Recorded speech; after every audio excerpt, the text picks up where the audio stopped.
Hi there folks, Borislav247 here with another Days Gone video, and in this video I am revisiting the Sawmill Horde, as this is officially part 2 of how to take out the Sawmill Horde using the nearby Nero Site. And the reason why I'm showing this video is for two very good reasons. The first is that there is actually a fantastic new method in order to gain entry into the Nero Site without actually having to use the bike to jump into the Nero Site. And the second one is probably even more important, because in the previous video, after taking out the Sawmill Horde, I did not mention or show in any way, shape or form how you actually safely exit the site after the job is done.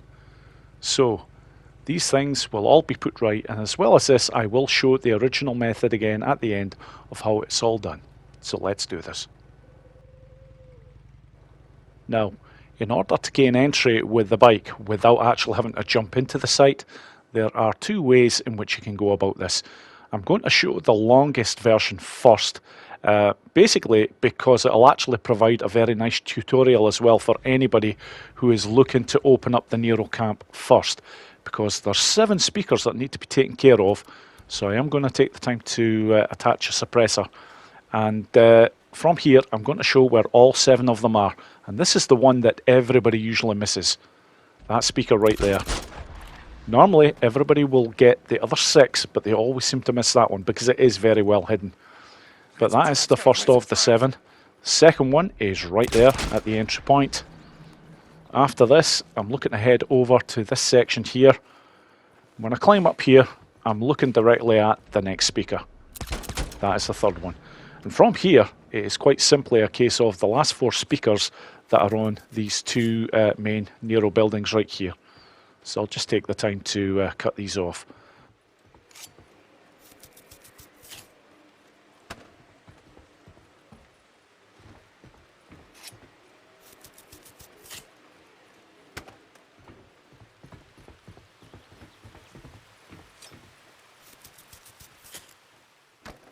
And there we go, that is all 7 of the speakers taken care of.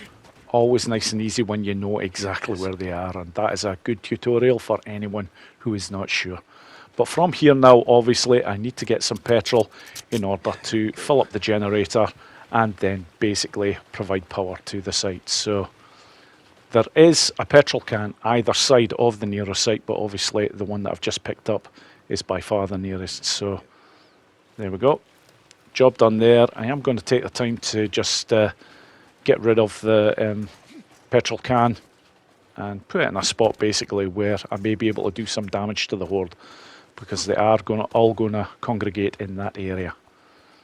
So at this point, all I need to do now is press the button, and this will get the site open, and this is where I can basically start to move the bike around now. And for this demonstration, folks, I will point out now that I'm just looking to show the setup in its entirety. Once I actually have the Horde over here, I am going to skip to the second method, which is a lot quicker, where I will actually show the Horde taken out in its entirety, but just wanted to mention that right now. Now, this is the first problematic part. You have to make sure that you're going over that section of that digger in order to get over to this section. And I'm actually going to have to come off the bike here and sort out a slight problem, because, yeah, I've got a breaker here that is going to give me problems if I don't take it out quickly. And I'm pretty sure that is a different breaker to what I've seen before. So I'll soon know. Yep, that's the first one, all done and dusted. And yep, there's the fucking one that I've seen before. So I've got already 2 breakers on the scene. And this is always a potential problem when you're taking out the Sawmill Horde at the very end when you're supposed to. But anyhow, now that I've got them taken care of, this is the next part of the setup, and this part is absolute genius. And not only is this an incredibly well thought out method, I have to give a huge thank you to the gent that actually discovered this, because it was not me. Barely an hour after I released the first part of my video on taking out the Sawmill Horde using the Nero site, this gent, and he goes by the name of Grey Ghost Gamers, basically showed a video of his own that just showed how to get into the section of the Nero site that you need to without the use of jumping over. And this, of course, takes advantage of the fact that anybody who's just arrived at Lost Lake doesn't have to worry about having a bike with nitros. Because there you go, that is me now in. And Gregos Gamers, thank you so much, my friend. You are a fucking legend. You really are. If you haven't checked out this gent's channel, I advise you to do so. He has a ridiculous amount of Days Gone content and extremely high quality content as well. Just go to his channel and you'll see exactly what I mean. So, now that I've got everything in place, the last thing that I'm looking to do is to simply get the Horde's attention, and this is the best way you can go about it when you're looking to get the Horde onto this side of the sawmill. Just basically get a bit of gunplay here, and obviously you can take the time to take out a few of the numbers, and then from here the job really is a good one. I know I have got their full attention, even though the Horde will basically come over in 2 waves. From here I'm just looking to head over this fence line, get onto the bike as quickly as possible. It's already set up, and I will go into a little bit more detail about that on the next run. And there we go, I'm ready to rock and roll here. Right then, on to the second method, which does not require you to jump in order to get into the compound. Now, I assure you folks, on this run you will see it start to finish. This Horde will get destroyed on this one. Now it starts off basically almost like halfway through the setup of the previous one. The big difference with this, very obvious to see, I'm not touching the speakers, because I am going to make sure that the speakers are going to be used in order to attract the Horde over to this position.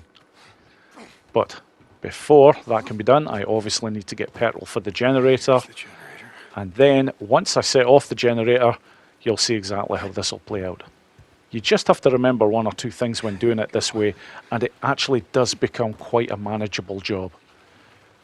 You do actually have a little bit more time than you think you might have, because although this Horde is pretty quick in getting over here, you do still have time to do this comfortably, as long as you do it like this.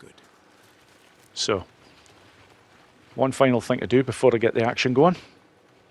Just get the can, and right over there, that will be perfect. So basically, when I explode either the can or the barrel, both of them will go up. So it'll get things nice and hot for the Horde quite quickly. So here we go. The generator is done. Now at this point, it's a 3-door open plan here. Door 1. Door 2. When you open that second one there, the first one closes. So there we go, door 3. Now I'm ready to rock and roll here. Get back out on the bike straight away. Now I'm looking to get through this building and then set up with the bike. And I will explain a bit of the bike setup over here, as I haven't done it yet on this video. It basically involves setting yourself to get up onto that box area. So I'm going to reverse back very quickly, start with the accelerator, but stop and let the bike freewheel just before it gets to that box. And then from there you can either use the R2 button, which is the accelerator on the controller, or use the left joystick, which will walk the bike up. Either of those will do the job. So at this point I've already given the Horde a nice warm welcome, and they're going to get a far warmer one here, because I am going to go fucking nuts with the napalms. As well as this, I am going to show 1 or 2 other things that I maybe didn't explain quite as well in the first part of this video. And oh wow, straight away I've already got a bit of extra action. I would say that's a breaker over there, because all of a sudden they're just congregating over to the left of this area, and that's nice, because I'm just going to take the time now to hammer them with grenades. It's very decent when some of the other types of variants get involved in the action, and yeah, there's the frickin' breaker. Oh, superb. We're going to get to see a little bit more than we bargained for here. Oh nice, that was brutal there. Nice slam down just before the fucking rest of the Horde just goes nuts on it. So you know what, yeah, have a napalm molotov as a reward. Now the second half of this Horde have now been spawned. So at this point, like I showed in the previous video, yeah, the line of sight when they're heading towards you like this is absolutely superb. So I'm just going to go to town with the Chicago chopper here. And I've just seen another Reacher actually come into the picture here as well. So yeah, there's a lot going on. And it's only if you're taking out this Horde near the end that you will start to see a lot of these. If you're taking the time to try and take out the Sawmill Horde as soon as you reach Lost Lake, you'll never see a breaker and you'll never see a reacher. These are things that appear later on in the storyline of Days Gone. So, and the other thing being why I wanted to show this particular method is very much about the bike. Because when you first arrive at Lost Lake, it is perfectly possible that you do not have nitros for your bike. And if you don't have nitros, you simply can't jump into the site. Which I will show on the next run, by the way, folks. I am going to show the original run again. It is that good and it is that quick. And it's probably the safest way to take out this horde of the lot. But because this is already such a fantastic method of taking out this horde, I just had to show these extra things in again. Now this is something else that I touched upon in the first video. If you are going to use explosives there, you can use your grenades and pipe bombs, but you do have to be crouched. If you're not, you can take a blast. Now the blast will just throw you back on the tent area.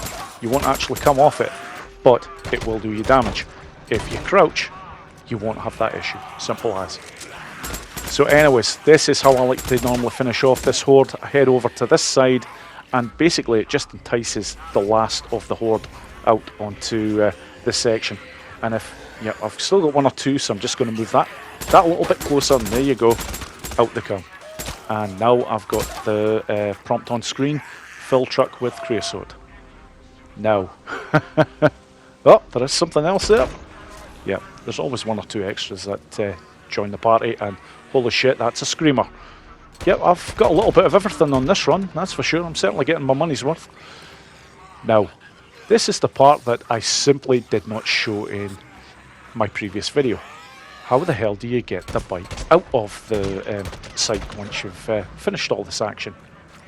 Now, there are two ways of doing it. So, the first way that I'm going to show is basically the way that I came in. And holy shit, there's still more on them. Is this going to end? Of course, because the speakers are constantly going, you're going to get this. But yeah, at this point, I'm looking to get back on the bike and then simply get down here, and then the way that I actually managed to get into the site is the same way that I'm going to use to exit it. And holy fuck, another reacher!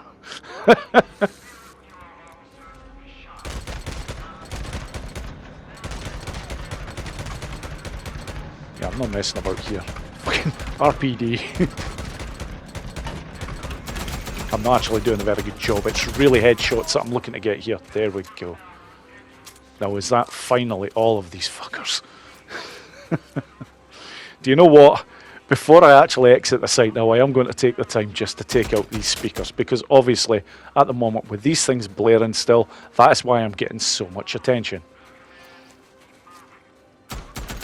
And if you're doing it this way when you've just reached Lost Lake, then I would strongly advise just keep the speakers on, because if you're looking to get a few more free careers, yeah, you're going to get them this way. But if you're taking them on at the very end of the game, like I'm doing right now, then this is the only problem. You're attracting everything under the sun.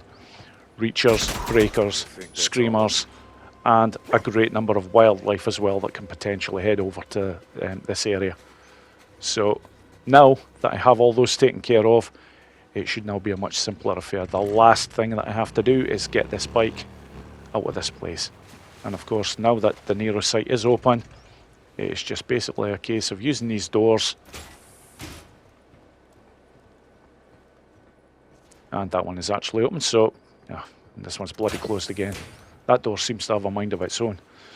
However, right. Okay, we're just about done here. And after this, then I will actually show once more the original method that I came up with, which I still regard as the best version. Is basically, it's the least amount of hassle, it is the safest by far, and yeah, and it gets the job done nicely. But again, a huge thank you to Grey Ghost Gamers for showing me how to access this particular side of the site without actually having to jump over. Nero it's well worth knowing. And the final thing that I'm going to do, yeah, as always, there's injectors to take. I'm going to use them.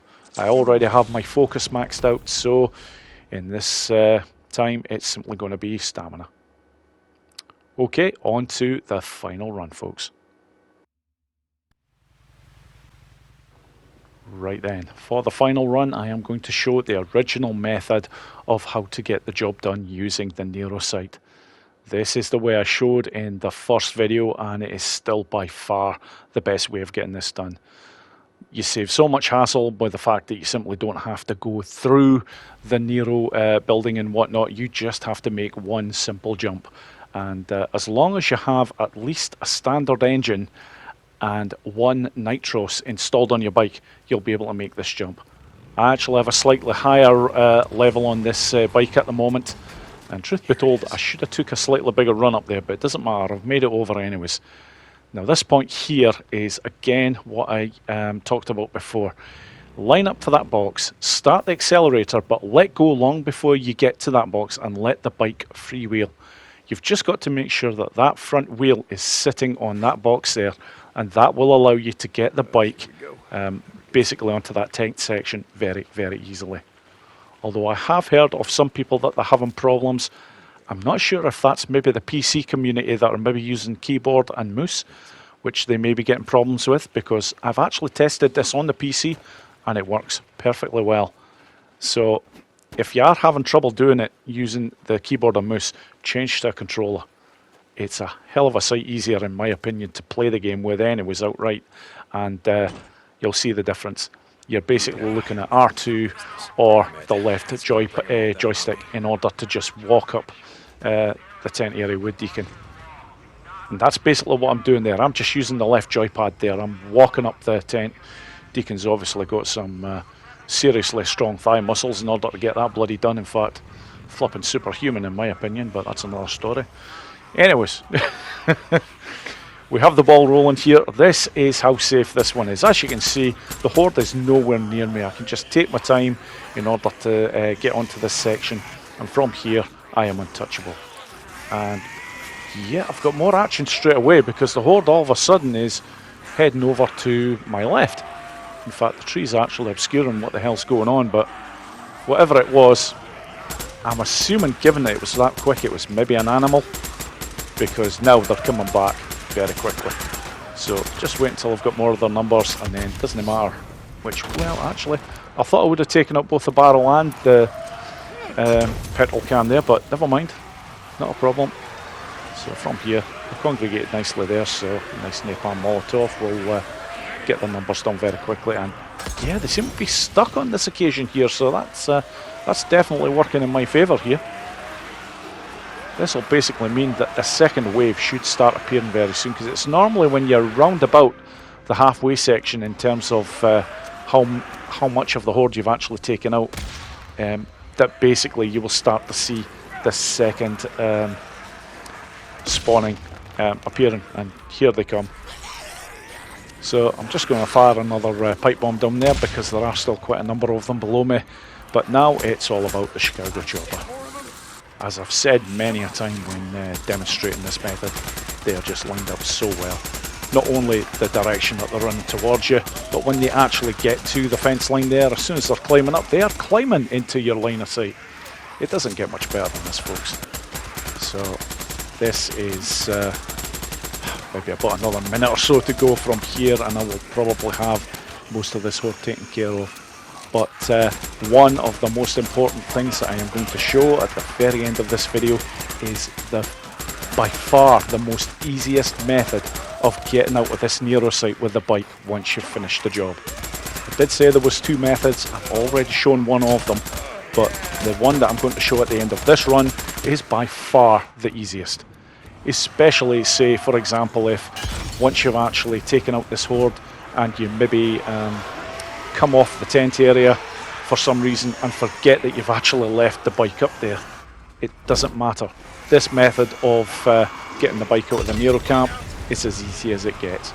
It's just something that you either know or you don't, but obviously I'm going to make sure that everybody knows. And right now, Yep, that is another breaker. That is why I'm getting them going all over the shot here. Shit, almost out. So at this point, there's not that many of the freakers left, so I'm actually looking to try and get that breaker taken out of the picture. And easier said than done from here, I assure you. You do require headshots on those bad boys to take them down. And if you're on a higher difficulty level than what I am, I'm showing this on normal by the way folks, but if you're on Survivor 2 and trying to take out a breaker, yeah, it's a much harder affair indeed. Requires a lot more headshots, that's for sure.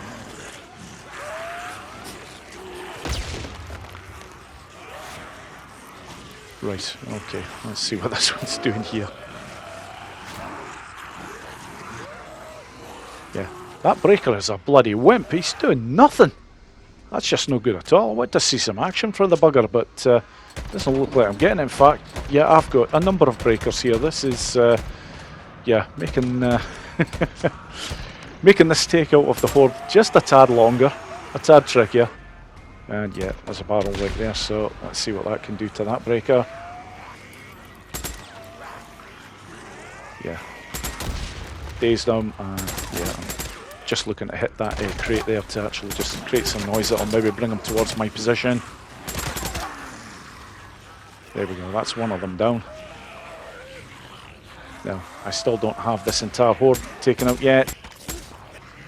Well, there we go, that's the second breaker taken care of. Come on, there can't be many of them left, and yeah, for some reason I'm struggling to move there. Not a problem, that.